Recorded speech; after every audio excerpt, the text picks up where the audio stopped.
I'm Justin Silverman of the New England First Amendment Coalition. I want to welcome you to this month's 30-minute skills class, Self-Care for Journalists. As a reminder, all our previous lessons and registration links for upcoming classes can be found at nefac.org/30-minute skills.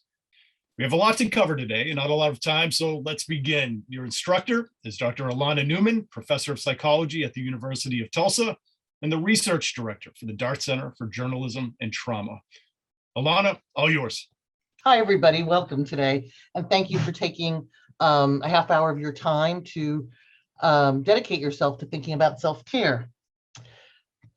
The learning objectives for today are to explain the rationale for good self-care. Why should you do this?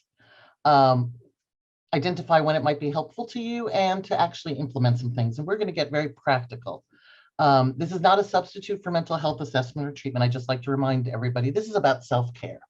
And the roadmap for today is I'm going to first start with a couple of concepts, and then we're going to go into real practical strategies for taking care of yourselves. So a few concepts. So what is self-care? Self-care is basically caring about taking care of oneself without medical, professional, or other assistance or oversight. And it's a lifelong habit and culture. It's the actions individuals take for themselves and their families to stay healthy and manage minor and chronic conditions based on knowledge and information. For most of us, when things are going well, we manage and we take care of ourselves.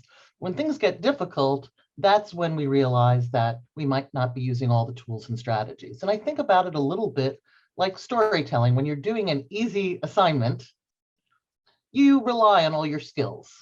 And sometimes you don't even have to think about all of them. But when you're doing a more complex story, you need to pull out tools and think a little more carefully. And that's really what I'm here to do, is to remind you about the self-care. Journalists, and I've been working with journalists now for over 30 years with the Dart Center. I consider myself a journalist ally at the Dart Center. Journalists tend to not think about self-care, and they see it as a luxury, but I really hope that I can convince you today that it is a priority. Healthy professionals are better at their jobs. I believe they make better news choices and news judgment. I believe that journalists who are taking care of themselves are better interviewers, they're better storytellers. They stay resilient and effective. And I actually believe that self-care is a journalistic ethical responsibility because it helps you make better ethical choices. Now, I see journalists as threat and stress-facing professionals. You're on the scene and you often are witnessing harrowing situations. More and more, and I'll speak in the US context, you are the targets of threat, abuse, and harassment. You also sit with people who are grieving, and to do your jobs, you have vicarious threat and stress. If you're truly empathetically engaged with your trauma-exposed sources and communities, you experience that. Many of you are exposed to graphic imagery in a professional context, picture editors in particular. There's also a moral dimension. You are seeing many things that may breach your moral compass. And some of the stories you tell interact with your own personal histories and identity, making them more stressful. And then it adds up over time. So journalists are threat and stress-facing professionals. And I train both journalists and clinical psychologists. And in clinical psychology, we try, not always successfully, to talk about self-care as helping people be better professionals. And that's not the history in journalism. And I think it's an important oversight, and that it's really important that you take care of yourselves. The last thing I'll mention is the pandemic, I think, has increased the stress load for journalism. There are both work and personal capacities in which there are challenges. Your crafts have changed. You've changed in the way you tell stories, some of you. Access to archives and information that isn't online is more difficult. Your routines are off. Those of you who work in teams, your teams are interacting differently. And then there are all the personal challenges of the pandemic: screen fatigue, family obligations, daily hassles, worries, the constant risk analysis. So as a society, we are facing those challenges. And then there's also the personal grief as well as the professional grief. So the pandemic has increased stress loads, all of this indicating that maybe some of the tools that you've been using need to be looked at. Another concept, stress. Technically, stress is the body's response to anything that requires attention or action. But more commonly, we talk about stress as when internal resources outweigh the pressing daily demands of life and work. In a study of journalists, the things that journalists find most stressful tend to be organizational issues and online attacks from the public. So competing demands and expectations of news management, organizational policy changes, online attacks, and reporting across platforms. Interestingly, many of the things that are routine stressors have been found to be least stressful: the unpredictable hours, the emotional demands, and unequal distribution of responsibilities in an organization. Stress and trauma, and I'll define that in a minute, is a biopsychological social experience, and it has biological psychosocial consequences. And stress in short doses can be helpful. If I wasn't a little bit stressed at this moment, I probably would be far more boring than I am right now. So it can help us do well. It's when it continues or it's too high that it's problematic. Now, and you're welcome to put these in the chat or just for yourself. I'd like you to think for a minute, when you are most stressed, what are your top 3 signs? How do you know that you are feeling stressed? And if you're willing to share it on chat with your name, please do. Not, what are the signals that you are feeling stressed? And if you're not aware of it, what would someone close to you in your family say are your telltale signs for being stressed? I know that when I start losing my keys, that's a sign to myself that I am overloaded. Eyes twitching, thank you. Bad mood.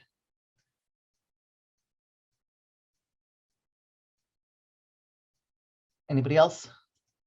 So those are some signs. So one is physical, eye twitch, one is psychological. And just think about your signs. And for those of you who aren't aware of them, hopefully by the end of today, we'll be able to talk about those. Okay. So if you think about stress as a biological, psychological, social experience, here are some examples. And this may not be you, everybody's different.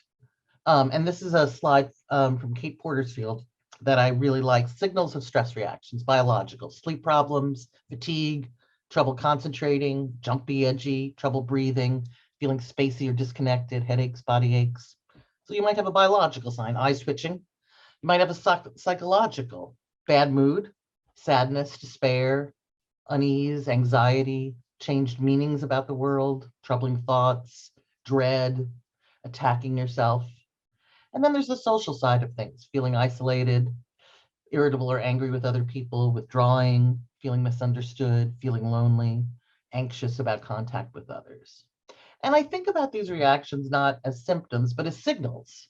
Oh, my body, my mind, my social life is giving me a signal that I need to engage in some things to take care of myself. And what we know about stress is that stress is most damaging when it is unremitting, and we can't usually change that. Sometimes you can. We can't adjust to it, and we can't shut off our stress response. So a lot of what I'm going to talk about today is how do you shut off the stress response and how do you adjust to it. A few more terms just to throw out there before we get down to some practical tools, but I think it's important, is that burnout is a long-term effect from chronic stress, chronic workplace stress. And it's characterized by feeling exhausted, feeling negative or distant from your job, and not doing your job very well. And we are hearing more and more about burnout in the field of journalism, people being burned out. I just want to mention that trauma, which is the area that I focus on as well, it's used as both an event and a response, but trauma is actual or threatened death, serious injury, or sexual violence. Beyond the daily hassles, It is when your body goes into survival and defense mode. And I'm not going to spend a lot of time today talking about trauma, but I want to say that the techniques and the ideas I have here are both helpful in responding to trauma and to stress. So the last thing I want to say is that we've been doing studies for many years looking at PTSD, in particular, post-traumatic stress disorder, which is a particular disorder. It has particular symptoms and particular symptoms. But one of the things that we found out is that despite the high exposure of journalists to all sorts of traumatic events, and the rates are very high, from like 80 to 100%, depending on the study and the sample, very few go on to develop PTSD, and it depends on what areas they cover. It's mostly people in war and people who cover narco trafficking who are at greatest risk, although people who cover sexual violence also are. It is an occupational risk, but despite it being an occupational risk and a serious one, what's pretty amazing is that journalists are pretty resilient given how much they are exposed. And I want to talk about how can you keep being resilient. Most people do bounce back from stress. Most people bounce back from trauma. That doesn't mean that they're not changed. It doesn't mean that they don't remember it. Some go on to develop difficulties, but it's remarkable. People can adapt well. And I think it's important to remember that. The last concept I want to throw out there is one that where I actually have a study of journalists that started yesterday. If you want to participate, I'll tell you about it. Where we're looking at the issue, particularly around the pandemic, of moral injury and moral outrage. Moral injury is this idea that it's not a psychological disorder, but there's a spiritual injury that occurs when you see people do terrible things to one another, or you're unable to intervene. And I'm actually thinking that probably for journalists, it's more of an issue of moral outrage, which is justifiable anger, disgust, or frustration towards people who violate ethical values or standards. And there's one study in print right now where we're really trying to understand these concepts and how they affect journalists. If you're interested, you can call my graduate student, or you can write her AGG 5225 at UTulsa.edu. We have a 10-minute survey, and we are trying to understand the mental health effects, particularly around those issues, on journalists. And we're actually doing the same thing with doctors, because I think these are key issues. All right. So the strategies I'm going to discuss now can help with both stress and trauma. And I'd like you to think about this as kind of a buffet, not that anyone will go to buffets anymore during the pandemic, but some of this will work for you, some of it won't. Take what you can, ignore the rest. And I want to say that just like your craft in journalism, they take practice. And when times get tough, we need to practice things. So those are the strategies. And I think about self-care sort of like I think about my car. You need gas to run. So there's some basic things you need, right? You need sleep, you need food, you need water. You need some things that you do regularly. Exercise would be a good one to do. And then there are the things you need to do that are maintenance, where you have to every so often do a checkup. And today we're kind of going to do that checkup and fine tune some things. And then there are also things you do when you're planning a trip somewhere. When you're going to take your car for a long trip, you might go in and check some things, just like when you're planning a story, a difficult story. That might be a time where you want to think about, just like you have a plan for your story, you might have a plan for your physical safety, you want to have a plan for your psychological safety. So that's the way I think about these things. And then the last thing I'll say in terms of thinking, and this is already a tool just to know, which is there's two ways that people basically cope with anything. You either can change the problem or you can change your response to the problem. So when a problem is fixable, problem-focused coping works best. You alter the situation. When you can't do that, then when you have to endure a stressor, then you have to regulate your own response to it. And that's basically the two categories of techniques that are available, but there's lots of things you can do to address those things. So let's move on to specific tools. And if there are any questions about any of those things, just put them in the questions or the chat or the chat, and I will get to them. So I asked you before about your telltale signs. Know your signs, first of all. People cope differently. One of the best predictors of behavior is what you used to do, what you do now. So I'd like you to think about when you've been most stressed in your life, what did you experience? And think about what did you experience in your body? What did you experience in terms of your psychological state? And how did you relate to other people? And think about what you did that you think worked pretty well. I would encourage you to keep doing that. You think about things that you might have done that weren't as healthy. They were nurturing, but they might not have been as healthy. Drink too much, smoke too much, eat too much, whatever it is. You probably should do a little less of that. That's sort of a first very practical way to think about it, is what worked for me, what was really successful, what should I hone, and what should I try to get rid of? And if you have pre-existing physical or psychological vulnerabilities, those need attention. So if you suffer from depression, thinking about what can you do to protect yourself. Same thing as if you were going out and you had a weak knee, you'd be thinking about how can you keep walking with that weak knee. Next thing, expect variation in how you're doing. Moods change, things change over time, over a shift, over your team. These are ripples. So also expecting variation. So one thing that you might want to do is just being aware. Awareness is the first thing. You can pause and ask yourself, okay, what am I doing? So you can pause, scan your body, notice what is in your body. You can scan, what are your thoughts? Scan, how are you doing socially? And just notice. So scan, pause, scan, and notice.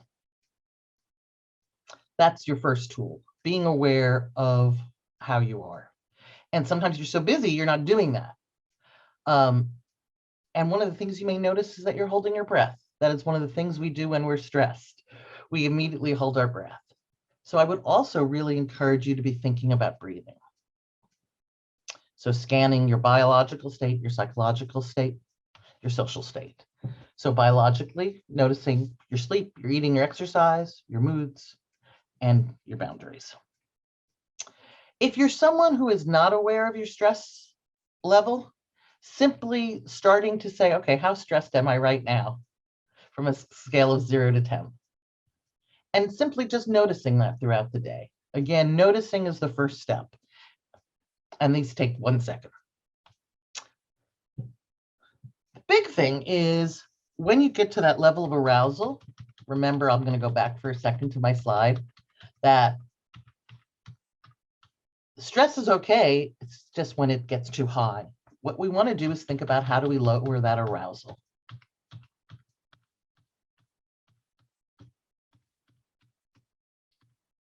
So there's all sorts of things we can do, and you can lower your arousal in minutes, or you can take a long time doing it, but taking small breaks, micro breaks. So you can do these again on the physical, the psychological, and the social level. Stretching. I invite you all actually while you're here to stretch. Taking breaths, 5 breaths. Those of you who do yoga, you might know all sorts of breaths. There are many kinds of breaths, but I'm just going to invite you even right now with me to take a deep breath in. Inhale through your nose. We'll count for 4. Hold it for 4. 1, 2, 3, 4. And exhale through your mouth. 2, 3, 4. One more time. 3, 4. Hold. 2, 3, 4. Exhale. 2, 3, 4. Simply breathing can really be helpful. It's also actually very helpful when you're doing a tense interview. If you take an exaggerated breath, you might notice that the person you're with will also take a breath. Relaxing and tensing your muscles, noticing where you carry your tension, and for 1 minute, just tensing that area and relaxing it. Again, depending on as long as you don't have a vulnerability in that area. Taking a short walk, exercising daily, and breathing, as I said, breathe, breathe, breathe. There are all sorts of psychological things that you can do. You can carry a picture. If you're at your desk, you can look at a picture of something that makes you happy. You can play a song you like for 3 minutes. You can think of something silly, humorous, or preposterous.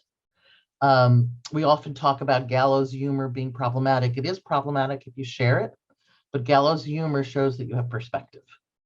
Imagining something beautiful can be very helpful. Imagining a safe place in your mind, a place you've gone on vacation, a place that you think is just wonderful. If you're very anxious, just counting the number of blue things in the room. If you're noticing that it's social, make a quick phone call or a text. Talk to a colleague.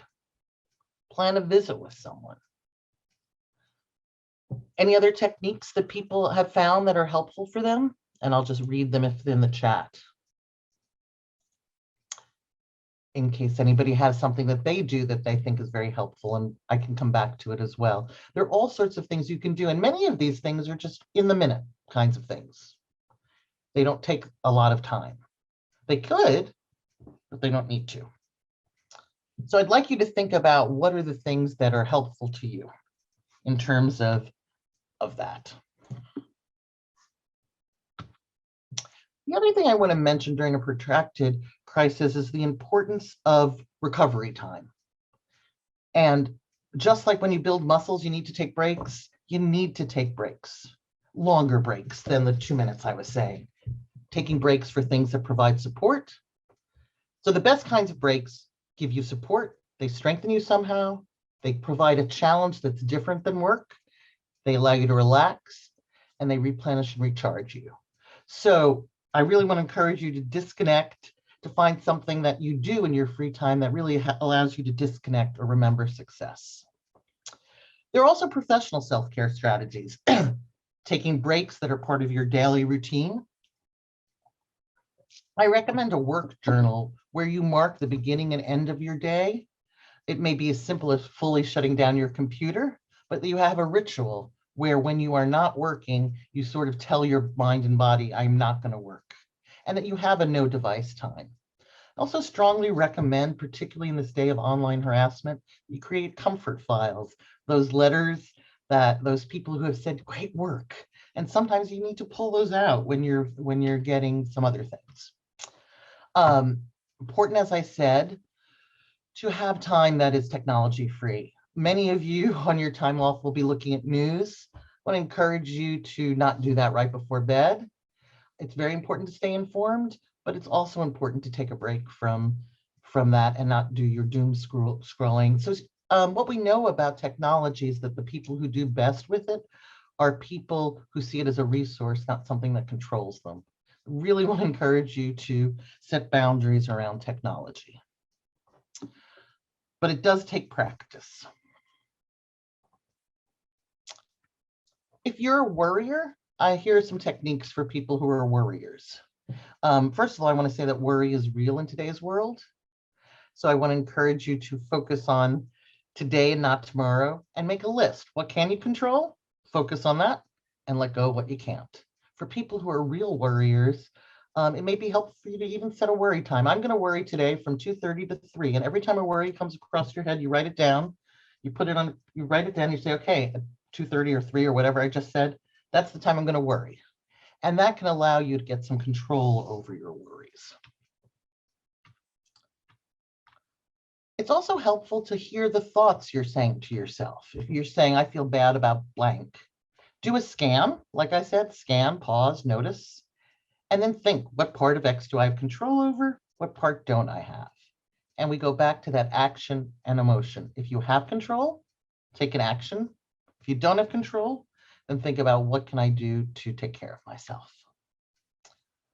One of the things that we have found from our research is that journalists, I think one of the reasons they are resilient is that you do really important work. You really do. And sometimes I think you may lose focus of the importance of your work. In longer workshops, I encourage people to actually sit down and write, why do they do the work they do, and have a kind of little mission statement, maybe on their computer, or carry it around to pull out. It's important. And the work you do is important. And if you can identify your purpose and reason, Sometimes it becomes easier to manage some of the stress. Sleep is really important, and I want to encourage you to sleep. I know we're getting, I also want to encourage you rituals to start and stop your day. One of the things we've learned during COVID, particularly for people who've been home, I learned this from a journalist, is they suggested that in their small apartment, they light a candle when they're not working, so they have a different smell in their house than when they're working. Setting boundaries can be very important.